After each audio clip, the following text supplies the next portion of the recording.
All right, let's dive right in. Today we are tackling one of the toughest questions a leader faces right now, AI transformation.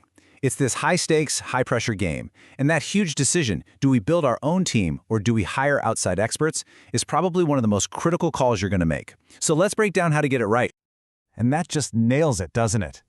This quote captures the vibe inside so many companies. I mean, the pressure to do AI is just massive. But for a lot of folks, it feels less like this amazing opportunity and more like you're in a crisis, just scrambling for a parachute. So here's a story that might sound a little too familiar. Your chief data officer stands up and promises the board a 25% efficiency gain from some new AI model. The board is, of course, ecstatic. But your actual team? Yeah, they're knee-deep in trying to debug a data pipeline that keeps breaking. And that huge gap, that chasm between the promise and the reality, well, that's where the panic starts to set in. And this all leads us straight into the core problem, this phantom menace that kills countless AI projects before they even get off the ground.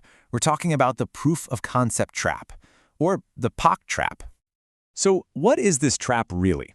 It's that amazing demo your team built. You know the one. It looks incredible. It works perfectly in this clean, controlled sandbox environment.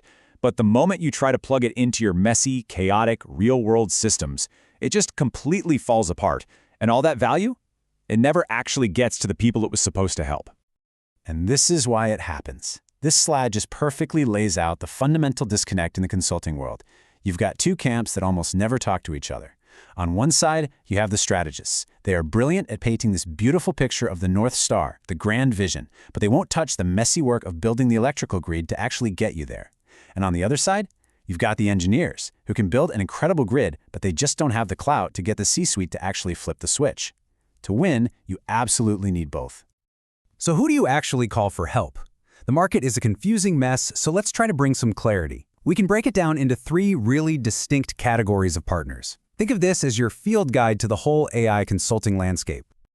First up, we've got the heavy hitters. You know, the boardroom whisperers. These are the global Goliaths, the big-name strategy architects who help you figure out the what and, more importantly, the why of your whole AI journey. And their role is pretty clear. A top-tier strategy firm, they can get your CEO to sit up and listen. They can build you an ironclad business case for a huge investment. That's their superpower. The catch? Well, the fees are absolutely staggering. And what often happens is they create a brilliant plan and then leave your internal team holding the bag, trying to figure out all the messy details. Okay, next up are the global implementation engines. If you need a literal army to execute a massive plan across your entire company, these are the folks you call.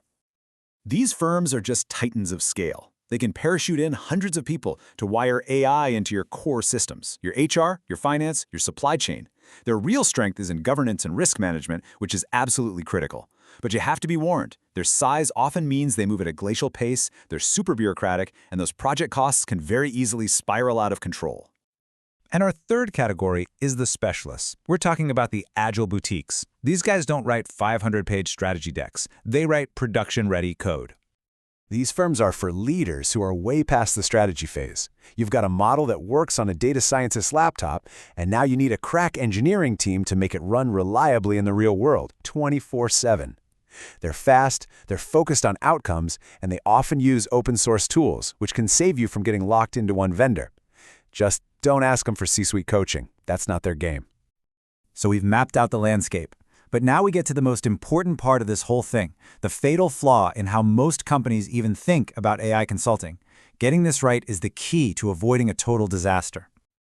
Just let that sink in for a second.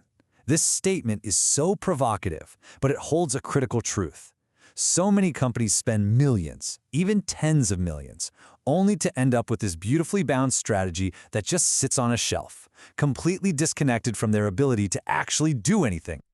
So this is the multi-million-dollar question, right?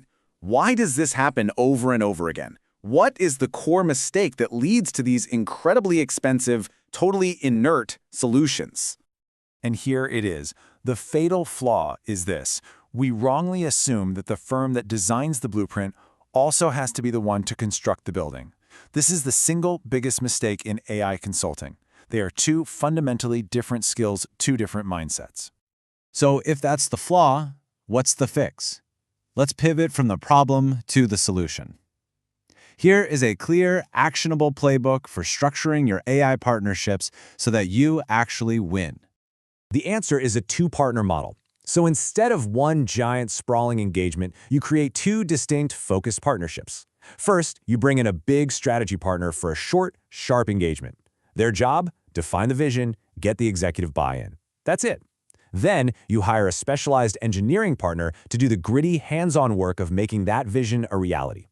You buy the strategy, but you partner to build the solution. And this totally reframes that classic build versus buy debate. You know what? It's a false choice, because the real answer is you have to do both at the same time. You hire firms to accelerate, to de-risk, and to solve an immediate painful problem. But you are simultaneously building your internal team for long-term ownership, because they're the ones who will stop these models from just rotting over time. And one final absolutely crucial tip. When you're working with those big implementation engines, the biggest hidden risk is vendor lock-in. They love to use their own proprietary tools and frameworks, which can make it nearly impossible for your internal team to take over once the contract ends. Your defense? You have to demand that they use open-source tools, and you have to make sure your contract gives you full ownership of all the intellectual property. It's non-negotiable. So I'll leave you with this one question. Take a really hard, honest look at your own organization. Are you stuck in endless meetings just debating the strategy over and over? Or are you facing the painful, nitty-gritty reality of trying to get code to work in the real world? Your answer to that question will tell you exactly what kind of partner you need to call next.